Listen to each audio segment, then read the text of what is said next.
Okay, guys, I'm just excited for the trip that Doc has made us come on, and anybody that you see walk with Doc, you should know they have something. They know something. Other than that, why would you walk with Doc? I just don't get it. So I met my brother today, first time meeting him, and he didn't know he was coming to have this conversation. I didn't know I was going to have this conversation. I still don't even know his name. So I'm going to ask him of his name. We don't know what we're going to talk about, but let's see if it's going to be an interesting conversation or not. Okay? So, bro, Abikojo. Bowman. Bowman. Okay, Kojo Bento.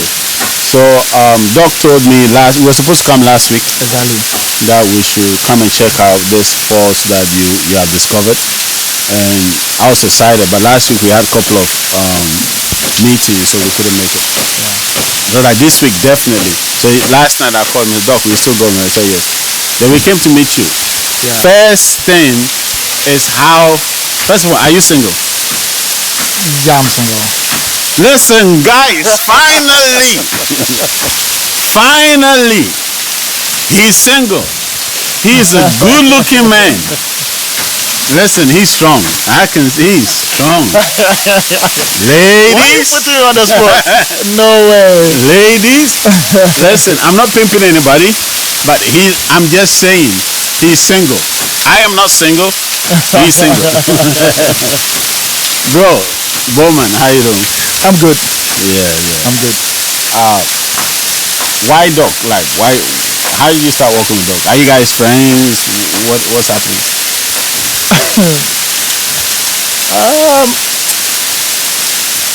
How did I meet that? I think it's through social media. Okay. Yeah, I don't just follow anybody on social media for following sake. That explains why you don't follow me. Like, guys, it makes sense. He doesn't follow anybody on social media for following sake. So this is the reason why he don't follow me. I understand. No hard feelings. I get it. Okay. Not like the way you're saying. Maybe I haven't come across you yet. I'm just messing with you. So before I follow, I just have to make sure you are not carrying any negative energy around, because social media is just like a world that we are living in.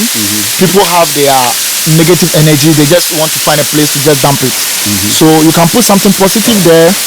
Somebody will come and just say whatever they want to say and just bring your spirit down, you know.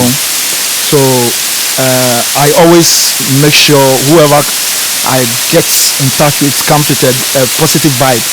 Yeah. So Dog is one of them, and I think it's about 6 years ago. I started. That was when I started to follow him, and I joined his herbal tour that was held at I think Legon Botanical Garden. Okay. Yeah, and it was nice, and I got enlightened about so many things, how to identify herbs. I'm not yet there, but at least I have a little knowledge to. When you see some herb, you can see the connection between the human parts. So yeah, through him I got to know all those things, and I mean we became friends, because I remember my first time visiting him at one time. He gave me a direction and I missed the direction. Let me say, fortunately or unfortunately, where I used or I thought is the road, I was using there, and boom, he was busy looking for.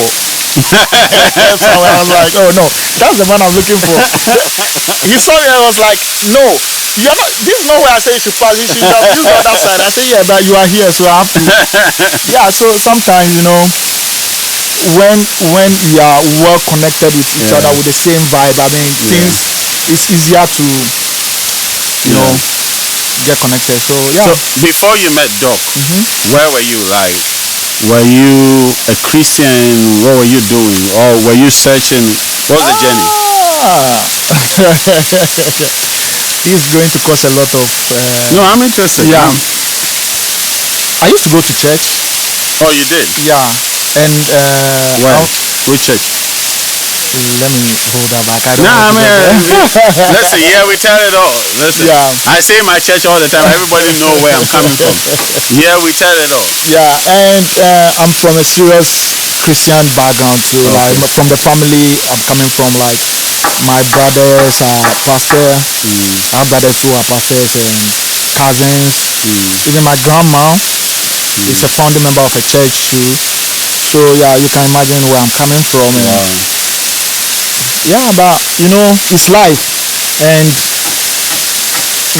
if we should pay attention to our instincts, we can live in peace with each other, not just with ourselves. Because when you are in peace with yourself, it will be very hard to have a problem with somebody else. You understand? That's what I believe. So mostly, I'm not saying I'm perfect, but I used to be very quick-tempered. As time goes by, searching for solution, I realized that the best thing to do is to find yourself and pay attention to yourself. So stepping out in the morning, you need to prepare yourself before getting out. So you won't just wake up and step out without preparing. Then every little thing you get angry. So what made you leave the church? I think I don't feel myself connected, if I should put it that way. Connected to what? I mean, Jesus. The Bible, it's the Holy Spirit, and it's a God. No, I won't say Jesus, but I think when I say connected, you know, as you know, I'm here. Immediately I get here, I feel like, oh, I'm home. Like there's some kind of excitement that you feel. But with the church, I've been going like, because that is what I've been groomed with growing up. So I just have to obey, going. But you know, when you are connected to something and you get disconnected, you have to be missing the thing. You see, but I don't remember missing church. I don't remember missing church. Yeah. You don't miss church? No. I don't remember missing church at all. So you grew up in a church, you felt disconnected from the church. You stopped going to church. Not because of what they are teaching. You are trying to press some buttons. No, I'm just trying to find. I'm just trying to find out, like, trying to understand you better. Okay. Let me put it.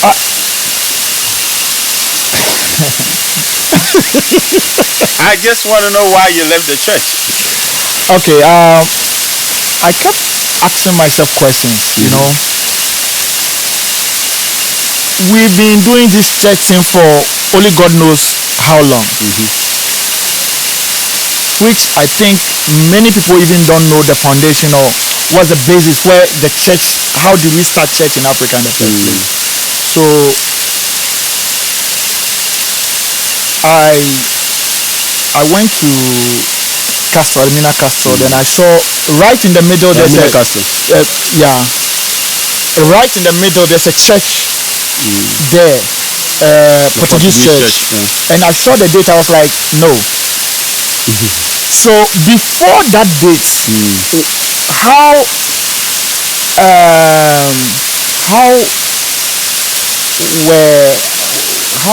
our fathers communicating to God. And I never had an answer to that. So I said no. And our fathers were always connected. I mean, them be doing, well. Yeah. So upon all these questions, I feel like, no, then I have to find out. You know, I have to find out. I'm not there yet. I'm now trying my best to find myself fully. So yeah. How long have you been on this part? I should say About 7 years. 7 years. On this part.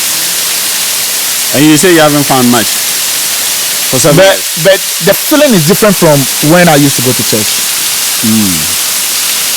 What's the difference? Like I said, the connection. I mean, you feel okay. Like you don't. You feel okay. You're not.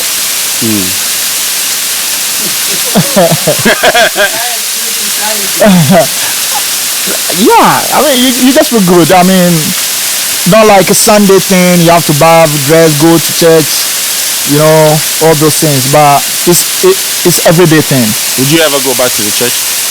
I don't think so. I have been having this challenge with my family for long. You never go back to the church. I don't know what will do that. They'll be saying God will touch me and I will probably. So I'm just no, waiting you for that never day. know. Maybe it's possible. Jesus can show up and say, "My son, you know what? It's time for you to come back home. I made you go and explore. You follow Dr. Cosmos. You follow Dr. Cosmos all this while. It's time to come back. And Jesus' blood will bring you back to the church." For real? I'm just, it's possible. I would In like, the church, they say everything is possible. yeah, I would love to see Jesus as like that connection that I'll be able to question him a lot on so many things. Wait, Jesus is bringing you back and you want to question him? Yeah, I have to question him before. That's Jesus. You're going to question Jesus. What? No, Guys, listen. No, wait. My brother wants to question Jesus. Wait, you have a dad, right? No, but listen. Hold on. This is the Jesus of Christianity. Hold on. Sorry to ask. You have a dad, right? No, my dad is passed. No, but you know your dad. But he's passed. Whether your dad or you have a guardian or you've been with somebody before who take care of you, who took care of you. He's also dead. No, before. Yes. Okay. So you been having a conversation with him, right? Yes. You do question your dad. Yes. So why can't I question the so-called my father? But Jesus is not your dad. Oh, that's what I'm saying. You're going to question Jesus. Of course, I have so many questions for him. Okay. Let's do this. We pretend I'm Jesus. Are you sure you have answers to my questions? Yes. No, if you don't have answers, I'm not going to ask. No, I do. I'm Jesus. I have the, see? Okay. So, first question. Jesus just showed up to you. First question. Ask Jesus. No, I'm Jesus. I'm here. So, ask me. I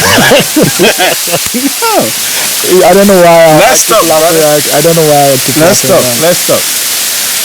First question to Jesus.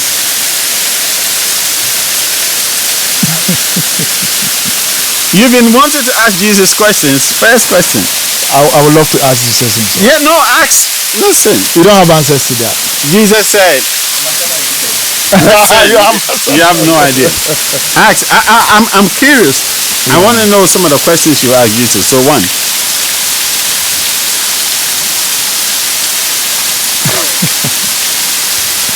No, I'll keep it myself. No, brother. Listen. We might save somebody's life. You never know.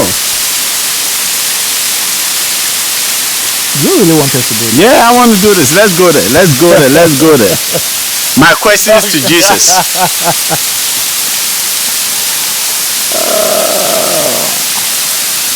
My question is to Jesus. Okay, so when the simplest one I can ask, or let me say, why is it not possible for me to question you? You can always question me. I've never closed my doors for anybody to question me. You can always question me. So you don't have. I'm here, my son. Yeah. I'm here, my son. I'm here for you. Holy are thou that believe in your hearts that I have come to answer your questions, and you actually ask the questions. Seek and ye shall find. Ask and you shall be answered.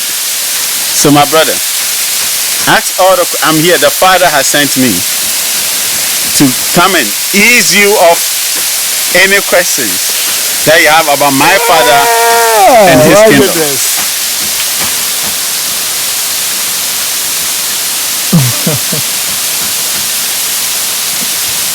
No.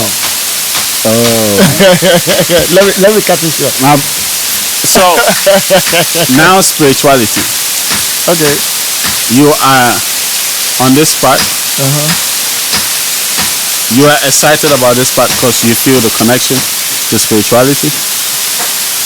What do you do with the stigmatization that is evil, is demonic, is wrong, is taking you to hell? You kill your own children if you have one. You use your mother for sacrifice. When your wife, if you marry one of the sisters from the community, when she sleeps in the middle of the night, she wake up one day going crazy because you have used all her good luck for some charm, and you will continue to be successful and she will go mad. Why do you want to associate with such a thing? With all these stigmas? I would say it's easier for you to judge what you don't know wrongly. Yeah, let me put it that way. It's easier for you to judge something that you don't know wrongly. It's just like me telling you about Dr. Cosmos. Like you've never met him before, then I will go like, Charlie, this man, the way he is, Charlie, if you joke that, oh, he's like this, he's like this. No, that one we all know. we all know he's like that. So. But at the end of the day, when you get closer, you know it comes with a different feeling. So, and moreover, it doesn't mean what them be saying, some is not true. There's some iota of truth there. Really? Yeah.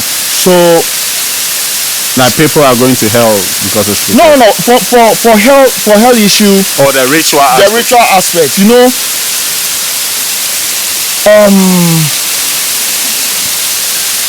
for the ritual aspect, it's individual belief. You know, some people believe to kill is what makes them powerful, but it's wrong. You understand? Why do you say it's wrong? Because maybe they do it and it works for them. Why do I have to kill you to be strong when you've done nothing wrong? Because I want to feed off your energy to strengthen myself. That means you're not using the right energy.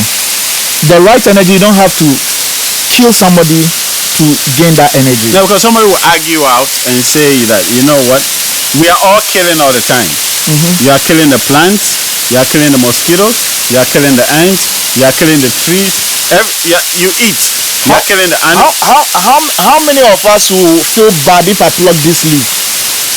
You don't feel bad, but the leaf is feeling horrible. No, I'm asking, how many of us will feel bad when I pluck this leaf right now? Not a lot. Let me just strangle your neck right now. You can see everybody feeling here will change. No, you can What's use energy? Ima's neck or something. I don't know why to strangle my neck. You can use Ima's neck. The feeling will change. That's how powerful human we are. You understand? It's just like let me say, visiting morgue. No matter how brave you are, you understand. People walk in there, out. You feel like they don't feel anything. But hey, if you ask them, they tell you it's not easy. Have you ever walked in one before? Yeah, I've tried, and I never liked it. I felt the energy that I came out with was totally. It took me about 7 to 8 days before I feel myself back. Like I feel recovered. I lost a sister. You don't think it's psychological, like going into the morgue because you are seeing people dead there? You feel emotional about the bodies laying down and not necessarily anything to do with the spirit. Is it possible to detach emotions from spirituality? To me, it's very possible. Easy. Really? Yeah, very easy. I'm here too. No. Because spirituality counts with, I mean, what you feel within. Maybe I don't understand the word emotion very well. Emotion, as from the class, so I have a class that I teach.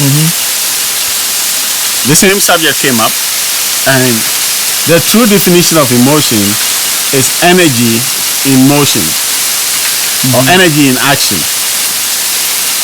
or energy in motion. So there's energy there. There's energy. There's energy. That's the true definition. Yeah. So there's emotion. energy. There's a word energy in there. Yeah. So when it's a two-syllable word. Emotion. Energy in motion. Right? Okay. It's a two-syllable word. So that's basically what emotion is. But our understanding to emotion is totally deviated from energy in motion to become self-reliance. So instead of it being a spiritual word, we actually have added a lot of physicality to it and a lot of expressiveness to it. So something that's supposed to be spiritual, we've used it as a material thing, material in the sense of the body. So that is how you might say it and you might not easily find it distinctive from each other, but it actually is, because one is the spirit and another is basically your soul, your mind's processing, and the two are not one. So the question that I asked is not wrong at all. That can we separate emotion from? No, it's not wrong. It's a fair question, but to me, you can separate it. Depending on how you understand it, because spirituality, that's why the rituals, it comes with, because you can't do the ritual without being in, should I still the word emotion, like, because you have to put the energy in it. So there are no emotion, there are no feelings in spirituality. No feelings? Yeah. Why? Like when you say no feelings, how do you mean? Doc was saying, spirit is basically the self, and emotion, feelings, is basically based on memory and accumulations. So you only remember, you feel this because you've experienced it and you've memorized it. So the next time you go through that, that memory kicks in. Spirit is more of intelligence, not necessarily memory. That's what Doc was trying to differentiate between. Even when we talk about healing with herbs, you want to call it spiritual, but it's not spiritual. It's psyche, which is psychological, which is the mind, which is intellectuality. Anything that has to do with intellectuality is not intelligence. So spirit and feelings and memory is two different things. When it comes to memory, it's two different things. No, you can never have a feeling without memory. Every feeling you have is based on a memory you have. So based on an experience you've got it. You understand? For example, if you never know, I haven't touched this water, so I don't know the temperature of this water, right? If I am going into this water, I'm going with a neutral mindset. There's no memory there. But once I get in and I feel or I react in a way, now I have the memory for it. So the next time, before I even enter it, I'm feeling a type of way because you know I have the experience that there's memory there, right? Just like a child. When a child comes into this world, the child has no memory of a lot of things. So the child can literally put themselves into fire without holding back at all. But the minute the child begins to pick up a memory, then the child will now begin like, oh no, I won't go. No. Okay. You get it? Okay. I get it. Yeah. This is my area. This is listen, guys. I'm flexing my muscle a little bit. Yeah, I can feel that bit of you, like that's my area, because I teach more of the I am self, your real you, and identifying with it, understanding who you really are, and the fact that you have a body, you have a spirit, you have soul, memory. So you are not your body, you are not your spirit, you are not your soul. These three platforms is what the real you, your I am self, is operating on to experience this dimension. Okay.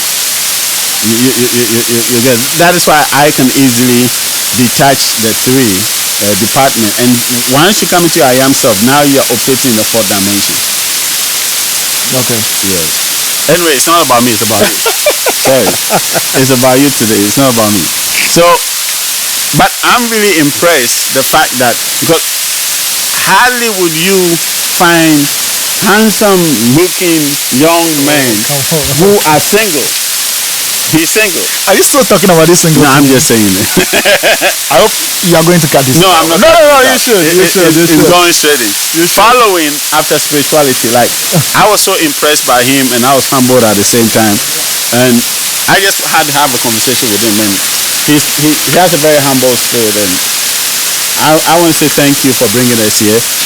This is such an amazing place. Like, I love this place already, and I know we're going to come back, because every time we have guests, they should just come and experience the place and just have a feel, fetch water, go and do whatever they have to do with it. What would you say to the youth out there now concerning spirituality? What would be your message to the youth out there? Or our generation? Let me not just say the youth, our generation. I mean, they've been taught a lot. So it's about time they also have to question themselves where they are coming from. They should question everything around them, what they teach them. They have to start to question it. I think it's out of that I feel I have to disconnect from one side to another side. Because without questioning, I mean, you won't be able to. So we should question ourselves. Yeah, everything. We should ask questions. Like you're asking Jesus, but you didn't ask. Yeah. Wow. Guys, listen. I'm excited. I'm trying to get a name. Bowman. Yeah. I'm excited. I'm super excited to meet my brother. Like, when you meet somebody who is in sync with where you're going, you flow, you connect. Doc, where are you going with that? Doc.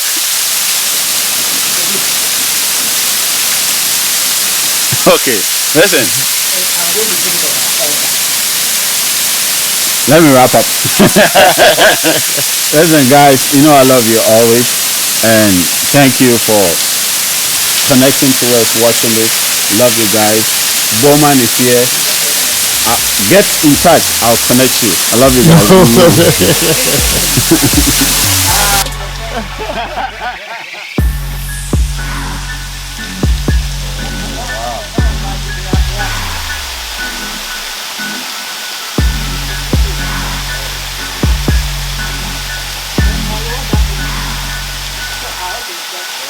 guys.